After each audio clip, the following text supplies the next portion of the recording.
আসসালামু আলাইকুম। শুভ সকাল। সবজি খেতে আসলাম। আলুতে মাটি দেওয়া হয়। আজকে আসলাম আলুতে মাটি দেওয়ার জন্য। মাটি দেওয়া চলে বর্তমানে।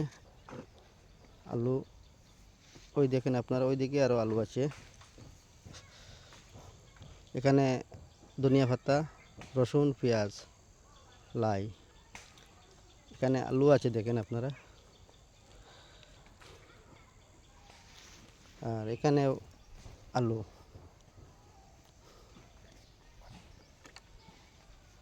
এখানেও আলু।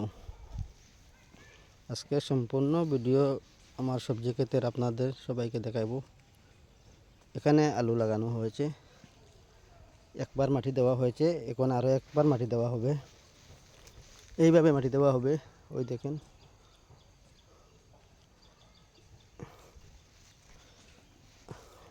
এখানে ধনিয়া পাতা আরও কিছু আছে। ওই দেখেন আপনারা, আবার আলু, দেশি আলু অনেক ভালো। এখানে কিছু কপি লাগানো হয়েছে। এখানে ধনিয়া পাতা আবার আছে, এখানে ফরাসি আছে, এখানে রসুন আবার আছে,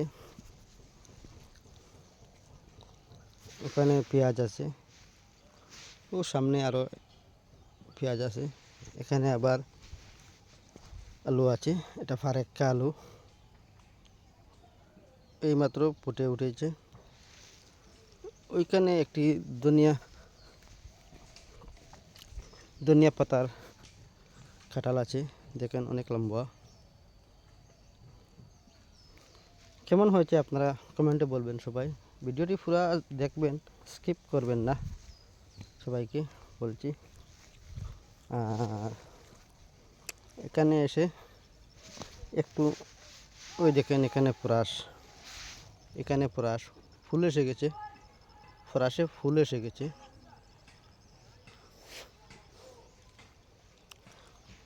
আর এখানে মিষ্টি লাউ আছে, দেখেন অনেক ভালো মিষ্টি লাউ হয়েছে।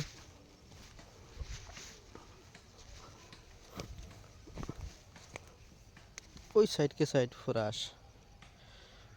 ওই দেখেন আপনারা, লাই শাক অনেক মোটা হয়েছে, মাশাল্লাহ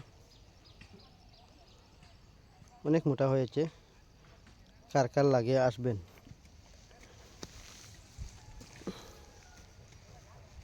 ওই দেখেন লাই শাক অনেক মোটা হয়েছে, অনেক টেস্ট, অনেক টেস্ট। ওই দেখেন ফরাস অনেক ভালো হয়েছে। সবাই পুরা ফুল এসে গেছে ফরাসে। এই আমাদের কাটাখাল নদী।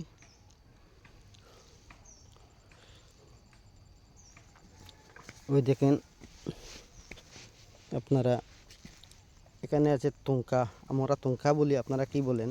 ঠেঙ্গা মাছ দিয়ে খাওয়া হয় যেটা, সেটা।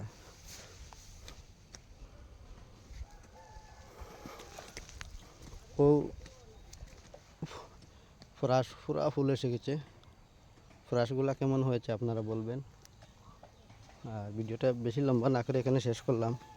ভিডিওটি ভালো লাগলে সবাইকে শেয়ার করে দেবেন। আর সবজি ক্ষেত কেমন ভালো হয়েছে আপনারা সবাই বলবেন কমেন্টে। আসসালামু আলাইকুম।